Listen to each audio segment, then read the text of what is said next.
देंगे। एक बार देखिए वॉइस वगैरह चेक कर लीजिए, एक बार देखिए सभी लोग वॉइस वगैरह चेक कर लीजिए, वीडियो को लाइक कर दीजिएगा और शेयर कर दीजिए। जो लोग नए हैं सब्सक्राइब भी कर लीजिएगा, क्योंकि बहुत सारे मॉडल पेपर यहाँ पे कराएंगे और काफी अच्छा कंटेंट आपको यहाँ पर मिलेगा। चलिए सभी को नमस्ते, सभी को जय हिंद। चलिए क्वेश्चन नंबर देखिए, पहला नंबर आपको बताना है पूर्व में भारत की सीमा किन किन देशों से लगती है। चलिए क्वेश्चन नंबर देखिए आपको बताना है, पहले नंबर का जवाब क्या होगा। और यहां पर बताया जा रहा है पूर्व में भारत की जो सीमा है आपकी म्यांमार से लगती है, बांग्लादेश से लगती है। बिल्कुल सही जवाब है, ऑप्शन जाएगा विकल्प नंबर डी के साथ।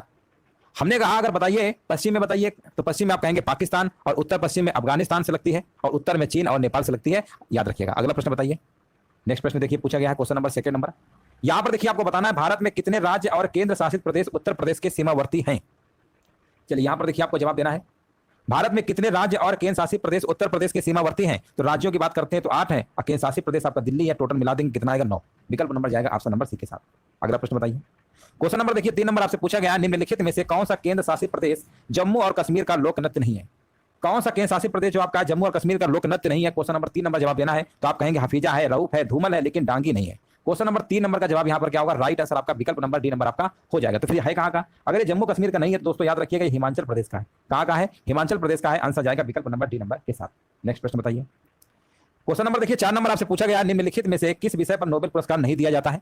और हमने आपको ये प्रश्न कई बार बताया, 6 क्षेत्रों में नोबेल पुरस्कार दिया जाता है। स्वीडन के आप सभी को पता है अल्फ्रेड नोबेल के नाम पे पुरस्कार दिया जाता है, दुनिया का सबसे बड़ा पुरस्कार होता है ना। 1901 से इस पुरस्कार की शुरुआत होती है। हालांकि अर्थशास्त्र बाद में शुरू होता है, 1969 में इसका शुरू हो जाता है। लेकिन दोस्तों याद रखिए गणित में नोबेल पुरस्कार नहीं दिया जाता। इसकी जगह एक आपका पुरस्कार है एबेल नाम का, एबेल, ठीक है ना। हालांकि उसका नोबेल से कोई लेना देना नहीं है। एबेल पुरस्कार गणित से संबंधित होता है और उसे हम एशिया का नोबेल भी कहते हैं, एबेल पुरस्कार को। बट ये जो नोबेल पुरस्कार आपका ना, ये आपका गणित के क्षेत्र में नहीं दिया जाता, बाकी आपके 6 क्षेत्र हैं। आंसर जाएगा विकल्प नंबर यहाँ पर ए नंबर के साथ। अगला प्रश्न बताइए। क्वेश्चन नंबर देखिए 5 नंबर आपसे पूछा गया, विश्व जल दिवस कब मनाया जाता है। ये प्रश्न देखिए बहुत बार पूछा गया है। विश्व जल दिवस आपका 22 मार्च को मनाया जाता है। एक प्रश्न आपका और बनता है, वो प्रश्न बनता है विश्व पृथ्वी दिवस कब मनाया जाता है। विश्व पृथ्वी दिवस कब मनाया जाता है ना। पृथ्वी दिवस भी कई बार पूछ लिया जाता है। ये 22 मार्च को है और पृथ्वी दिवस आपका 22 अप्रैल को है। 22 अप्रैल को है, ये दोनों डेट याद रखिएगा। अगला प्रश्न बताइए। यहां पर देखिए क्वेश्चन नंबर देखिए 6 नंबर आपसे पूछा गया है, निम्नलिखित में से कौन सा देश आसियान का सदस्य नहीं है। आसियान का सदस्य कौन सा नहीं है आपको बताना है। 6 नंबर का जवाब क्या होगा, तो आप कहेंगे यहाँ पर चाइना नहीं है, कंबोडिया, लाओस है, फिलीपींस है। 6 नंबर का यहाँ पर बी नंबर आपका क्या होगा, बिल्कुल करेक्ट आंसर आपका यहाँ पर हो जाएगा। हाँ बिल्कुल सही जवाब है। अगला प्रश्न बताइए। चलिए क्वेश्चन नंबर देखिए यहाँ पर आपको जवाब देना है। पूछा गया भारत के किस शहर को पूर्व का एथेंस के रूप में जाना जाता है। पूर्व के एथेंस के रूप की जब हम बात करते हैं, आंसर आपका जाएगा यहाँ पर मदुरई। हाँ ये तमिलनाडु राज्य में पड़ता है। कहां पड़ता है, तमिलनाडु में आपका है, तमिलनाडु में पड़ता है। और यहाँ पर मदुरई क्या होगा, बिल्कुल राइट आंसर आपका यहाँ पर हो जाएगा। अगला प्रश्न बताइए। यहाँ पर देखिए पूछा गया लोकसभा की बैठक समाप्त की जा सकती है। लोकसभा की बैठक समाप्त की जा सकती है। 8 नंबर का जवाब क्या होगा, तो यहाँ पर आपका आंसर होगा स्थगन के द्वारा, सत्रावसान के द्वारा, विघटन के द्वारा, यानी ये सभी के सभी हैं रीजन, तो आंसर लगाएंगे उपर्युक्त सभी के द्वारा। नेक्स्ट प्रश्न बताइए। भारत में आर्थिक उदारीकरण शुरू हुआ, बताइए क्वेश्चन नंबर यहाँ पर 9 नंबर का जवाब क्या होगा। भारत में आर्थिक उदारीकरण शुरू हुआ, और यहाँ पर जवाब हमारे विचार चुका है, कह रहे हैं औद्योगिक लाइसेंस नीति में वास्तविक बदलाव के साथ। विकल्प जाएगा आपका ए नंबर के साथ। अगला प्रश्न बताइए। क्वेश्चन नंबर देखिए 10 नंबर का आपको जवाब देना है। पूछा गया द्वितीय हरित क्रांति का उद्देश्य जो है निम्नलिखित में से किस कृषि उत्पाद की वृद्धि से संबंधित है। 10 नंबर का जवाब दीजिए। और 10 नंबर का देखिए यहाँ पर हमारे भी जवाब आ चुका है। 10 नंबर का यहाँ पर बताया जा रहा है अंतर्विष्ट वृद्धि, है ना। अंतर्विष्ट वृद्धि क्या होगा, बिल्कुल यहाँ पे राइट आंसर आपका यहाँ पर हो जाएगा 10 नंबर का, है ना। यहाँ पर बिल्कुल सही आंसर आपका हो जाएगा। यहाँ पर राइट आंसर आपका विकल्प नंबर सी है। चलिए आगे बढ़ते हैं। क्वेश्चन नंबर देखिए 11 नंबर आपसे पूछा गया, भारत में इनमें से किस संस्था के द्वारा 1 रुपए के करेंसी नोट और सिक्के निर्गत किए जाते हैं। 1 रुपए की जब हम बात करते हैं तो यहाँ पर आपका जवाब क्या होगा, कहेंगे आप वित्त मंत्रालय के द्वारा जारी किया जाता है, जो कि बिल्कुल सही जवाब आपका हो जाएगा। अगला प्रश्न बताइए। नीति आयोग के प्रथम उपाध्यक्ष कौन थे। जैसा कि आप सब लोग जानते हैं नीति आयोग जो है आपका 2015 में आया, योजना आयोग की जगह आया था। और इसके अगर उपाध्यक्ष की बात करते हैं, प्रथम उपाध्यक्ष कौन थे, तो ये आपके अरविंद पनगड़िया थे। याद रखिएगा। इस समय वर्तमान में इसके उपाध्यक्ष कौन है, तो आप कहेंगे वर्तमान में तो आपके सुमन बेरी है। वर्तमान में कौन है, सुमन बेरी है। वर्तमान की बात करेंगे सुमन बेरी है, लेकिन यहाँ पर पहले वाला पूछा है, अब पहले वाला पूछा है तो अरविंद पनगड़िया लगाना होगा। और इसके अध्यक्ष होते हैं नीति आयोग के प्रधानमंत्री होते हैं। बिल्कुल सही जवाब दिया गया। अगला प्रश्न बताइए। क्वेश्चन नंबर देखिए 13 नंबर आपसे पूछा गया, एक तोप का गोला दागा गया, इस गोले की गति का एक उदाहरण है ना। यहाँ पर कौन सी गति का उदाहरण होगा, ये आपका हो जाएगा प्रक्षेप गति हो जाएगा। विकल्प नंबर आपका बी नंबर बिल्कुल करेक्ट आंसर आपका यहाँ पर हो जाएगा। नेक्स्ट प्रश्न बताइए। यहाँ पर देखिए पूछा गया स्तनधारियों में सबसे छोटी जो अस्थि होती है, सबसे छोटी अस्थि कौन सी होती है, तो सबसे छोटी अस्थि जो होती है कान में होती है, और उसका नाम क्या है, स्टेपेज होता है। याद रखिएगा ये सबसे छोटी हड्डी कह सकते हैं कान की होती है स्टेपेज। और जांग की जो फीमर हड्डी होती है ना, वो सबसे मतलब बड़ी होती है और स्टेपेज छोटी होती है। अगला प्रश्न बताइए। क्वेश्चन नंबर देखिए 15 नंबर में आपको जवाब देना है। पूछा गया कुछ विटामिनों के उनके वैज्ञानिक नामों के साथ आपको मिलान करना है। विटामिन ए बहुत बार बताया है, विटामिन ए का रासायनिक नाम क्या होता है, आप कहेंगे रेटिनॉल होता है।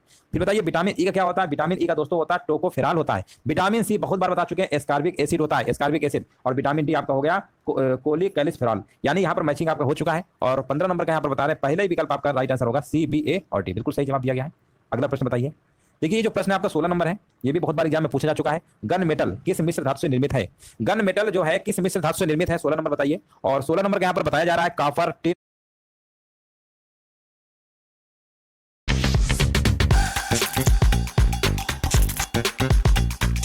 Get 52 16 नंबर बताइए। और 16 नंबर के यहाँ पर बताया जा रहा है कॉपर, टिन और जिंक से मिलकर बना होता है गन मेटल। विकल्प नंबर यहाँ पर क्या होगा? आपका आंसर जो है बिल्कुल सही आंसर आपका होगा। अगर हम यहाँ पर कॉपर यानी तांबा होता है, तांबा की अगर हम परसेंटेज की बात करते हैं कितना होता है? 88% होता है। सबसे ज्यादा तांबा होता है। टिन जो आपका होता है 8 से 10% के बीच में पाया जाता है। और इसमें जो जिंक होता है इसमें 2 से लेकर 4%, यानी 2 से लेकर 4% के बीच में। तो सबसे ज्यादा यहाँ पर क्या होता है? कॉपर की मात्रा क्या होती है? ज्यादा होती है। अगला प्रश्न बताइए। चलिए क्वेश्चन नंबर देखिए 17 नंबर का आपको जवाब देना है। पूछा गया है आतिशबाजी में हरे प्रकाश के उत्पादन के लिए निम्न में से क्या जिम्मेदार है?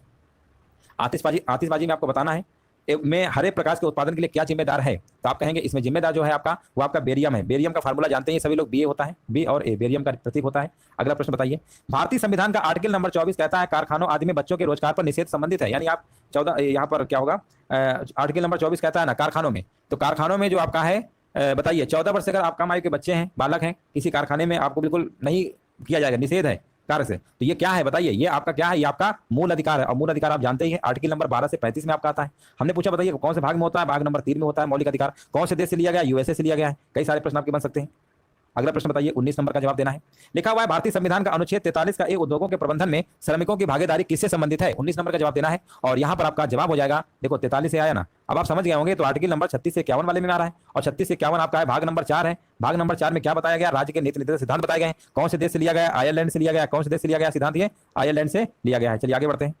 भारतीय संविधान में कितने अनुच्छेद हैं? है ना। अब देखिए अनुच्छेद अब तो आप कहेंगे पार्ट 1 ए बी सी करके बढ़ा दिया गया, लेकिन जो मूल आपका अनुच्छेद है 395 आज भी उतने ही हैं। आंसर लगाएंगे विकल्प नंबर डी के साथ। अगला प्रश्न बताइए 21 नंबर देखिए आपको जवाब देना है। पूछा गया लोक अदालतें किसके अधीन बनाई गई है? चलिए यहां पर देखिए आपको जवाब देना है लोक अदालतें किसके अधीन बनाई गई है। 21 नंबर का आपको जवाब देना है। और बताया जा रहा है विधिक सेवा प्राधिकरण अधिनियम, जिनका भी जवाब ऑप्शन नंबर बी आ रहा है। बिल्कुल सही जवाब आप दे रहे हैं। अगला प्रश्न बताइए। हाँ, लोक अदालतों को विधिक सेवा प्राधिकरण अधिनियम 1987 के तहत वैधानिक दर्जा दिया गया है। अगला प्रश्न बताइए। और यहां पर देखिए बहुत ही आसान प्रश्न पूछा गया है। वे विषय जिन पर केंद्र व राज्य सरकारें दोनों कानून बना सकती हैं उल्लेखित है।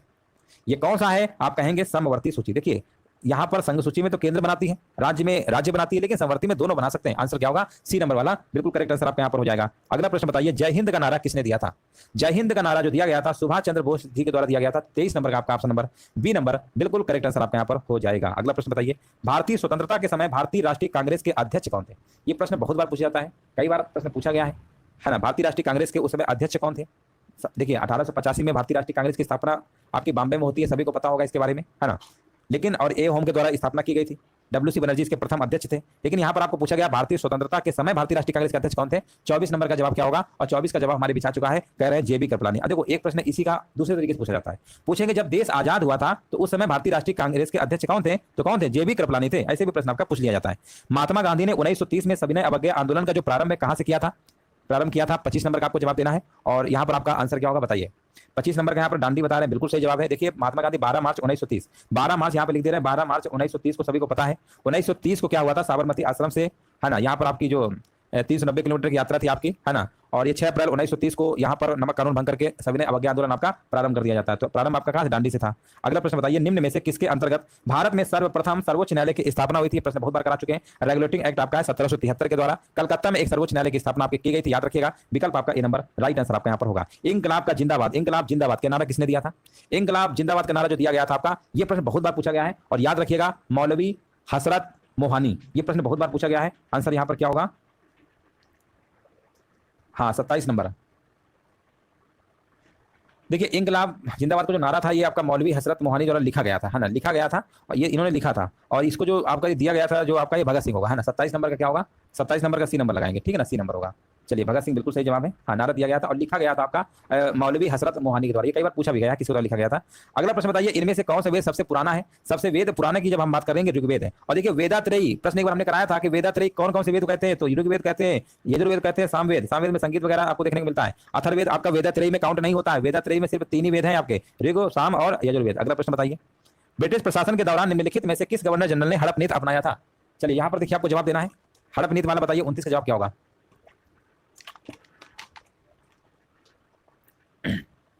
हाँ, यहाँ पर देखिए 29 नंबर का हमारे भी जवाब आ चुका है, बिल्कुल सही जवाब दिया गया है। ऑप्शन नंबर डी कह रहे हैं लॉर्ड डलहौजी, बिल्कुल सही जवाब दिया गया है। भगवान महावीर का जन्म वर्तमान में किस राज्य में हुआ था बताइए। अब देखिए महावीर स्वामी जैन धर्म के 24वें तीर्थकर थे। ये प्रश्न हमने बहुत बार कराया। इनका जन्म आपका कहाँ हुआ था? वैशाली। वैशाली कहाँ पे पड़ता है? बिहार में पड़ता है। आप देखो कभी बिहार पूछता है, कभी वैशाली पूछता है। अब पावापुरी में इनकी मृत्यु हुई थी, वो भी बिहार में ही पड़ता है। मृत्यु जन्म दोनों बिहार में, याद रखिएगा। ऑप्शन नंबर सी आपका बिल्कुल करेक्ट आंसर आपका यहाँ पर हो जाएगा। अगला प्रश्न बताइए, यहाँ पर पूछा गया आर्यभट्ट और कालिदास किस गुप्त शासक के दरबार में थे? किस शासक के दरबार में थे? चंद्रगुप्त द्वितीय होगा, बिल्कुल सही जवाब दिया गया ऑप्शन नंबर यहाँ पे। और देखिए चंद्रगुप्त द्वितीय जो थे, इन्होंने विक्रमादित्य की उपाधि भी धारण की थी, ये भी याद रखिएगा। विक्रमादित्य की उपाधि किसने धारण किया था? चंद्रगुप्त द्वितीय ने किया था। ये प्रश्न आपका कई बार पूछा गया है ना। चलिए आगे बढ़ते हैं। देखिए समुद्रगुप्त के जो बेटे होते हैं ना वो चंद्रगुप्त द्वितीय होते हैं, और समुद्रगुप्त के जो पिता होते हैं वो चंद्रगुप्त प्रथम होते हैं। और चंद्रगुप्त मौर्य जो आपका अलग था, वो चंद्रगुप्त मौर्य वंश के संस्थापक थे। उनके बेटे का नाम क्या था? बिंदुसार था। चंद्रगुप्त मौर्य के जो मौर्य वंश संस्थापक थे, बिंदुसार के बेटे का नाम अशोक था। चलिए आगे बढ़ते हैं। और यहाँ पर देखिए आपको जवाब देना है ना। ये गुप्त वंश के संस्थापक थे आपके, गुप्त वंश संबंधित आपके। चलो आगे बढ़ते हैं। 32 नंबर बताइए। कुछ प्रश्न बड़ा है ना, थोड़ा सा मैनेज कर लीजिए, काफी बड़ा प्रश्न आ गया है। 32 नंबर है। प्रश्न है आपका, एक तरफ सूची है, एक तरफ निर्माण करता, भवन निर्माण करता है। भवन एक तरफ निर्माण करता, आपको बताना है। चलिए बताइए इसका आंसर क्या होगा। देखिए यहाँ पर देखिए बहुत ही आसान प्रश्न कह सकते हैं। 32 नंबर का आपको जवाब देना है, क्या होगा बताइए। देखिए सुल्तानगढ़ी तो इल्तुतमिश ने करवाया था। 2.5 दिन का झोपड़ा आपको पता है ना, कुतुबुद्दीन ऐबक है, यानी डी का दूसरा है। और डी का दूसरा सिर्फ 2 ही विकल्प में था। इसका मतलब ये 2 विकल्प तो बिल्कुल नहीं हो सकते, किसी हालत में नहीं हो सकते, है ना। और यहाँ पर आपका सी नंबर होगा, सी नंबर होगा। सुल्तानगढ़ी आपका इल्तुतमिश है ना, यही वाला होगा। 3412 है। लाल महल बलबन है, जमात खाना मस्जिद खिजर खान है, 2.5 दिन का झोपड़ा कुतुबुद्दीन ऐबक। ऑप्शन नंबर जाएगा सी नंबर के साथ। अगला प्रश्न बताइए। चलिए क्वेश्चन नंबर देखिए 33 नंबर आपको बताना है। पूछा गया छत पर वर्षा जल संचयन शुरू करने वाला पहला भारतीय राज्य कौन सा है? पहला भारतीय राज्य कौन सा आपको बताना है। और यहाँ पर आपका है तमिलनाडु है, एमके स्टालिन वहां के सीएम है। विकल्प नंबर जाएगा ए नंबर के साथ। अगला प्रश्न बताइए। पूछा गया पश्चिमी घाट की पश्चिमी ढलानें पूर्वी ढलानों की तुलना में घने जंगलों से ढकी क्यों है? यहाँ पर देखिए 34 नंबर का आपको जवाब देना है। इसका रीजन है अधिक वर्षा होती है। विकल्प नंबर जाएगा डी नंबर के साथ। और अगला प्रश्न बताइए, जो कि बहुत ही आसान प्रश्न है। विश्व का सबसे बड़ा डेल्टा कौन सा है? प्रश्न बहुत बार करा चुके हैं। और ये आपका है गंगा ब्रह्मपुत्र डेल्टा बता रहे हैं, है ना। बिल्कुल सही जवाब है, आंसर जाएगा विकल्प नंबर डी नंबर के साथ। और इस डेल्टा की जो आकृति है त्रिभुजाकार,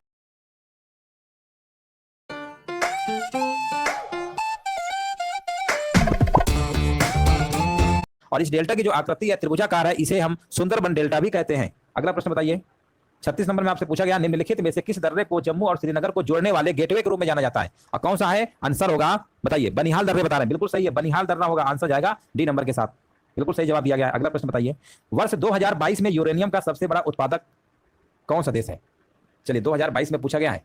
और 2022 के यूरेनियम के 5 शीर्ष उत्पादक देश हैं आपका। कजाकिस्तान है, कनाडा है, नामीबिया, ऑस्ट्रेलिया और उज्बेकिस्तान है। आंसर क्या होगा? आंसर जाएगा कजाकिस्तान। आंसर जाएगा ए नंबर के साथ। 37 नंबर का चेक कर लीजिए, सभी का आ रहा है ए नंबर, तो बिल्कुल सही। जब बताना राज्य है, एक तरफ राजधानियां हैं, ये तो आसान प्रश्न कह सकते हैं, है ना, कर लेंगे सभी लोग। असम की राजधानी दिसपुर है। उड़ीसा की क्या है? भुवनेश्वर है। तेलंगाना की क्या है? हैदराबाद है कि अमरावती? हैदराबाद है। पश्चिम बंगाल की कोलकाता है ना। मैचिंग होगी ना। 39 नंबर क्या होगा? 39 नंबर था आपका। ये इसके पहले कौन सा नंबर था आपका? 38 नंबर था। चलिए यहाँ पर 39 नंबर का जवाब क्या होगा? और 39 नंबर का आपका जवाब हो जाएगा, चलिए 39 नंबर का देखिए, असम का क्या था? दिसपुर था, यानी ए का तीसरा, है ना। और उड़ीसा का भुवनेश्वर था, दूसरे का चौथा, दूसरे का चौथा, यानी आंसर क्या होगा? 3412 होगा, है ना। 3412 होगा। यहाँ पर देख लीजिए सभी का आ रहा है ना। 39 का सी होगा। चलिए आगे बढ़ते हैं। चलिए यहाँ पर भी देखिए आपको मिलान करना है। 40 नंबर में आपको बताना है आंसर क्या होगा, है ना। चलिए यहाँ पर मिलान करिए और यहाँ पर आपको जवाब देना है आंसर क्या होगा। चलिए 40 नंबर का देखिए आपको जवाब देना है। देखिए जर्मनी की राजधानी क्या? बर्लिन है ना। यहाँ पर प्रश्न, चलिए यहाँ पर देखिए पूरा क्वेश्चन आपका नहीं आ पाया है ना। यहाँ पर मिलान करने वाला प्रश्न आपका है, तो बाकी आप मिलान कर लीजिए, आपका आंसर आ जाएगा, है ना। ऑप्शन इसमें और भी होने चाहिए थे आपके, बट इसमें ऑप्शन आपके जो है नहीं दिए हैं, तो कोई बात नहीं। चलो यहाँ पर देखिए 40 नंबर का बताइए। निम्नलिखित का मिलान करिए, है ना। मिलान करिए, इसका आंसर क्या होगा?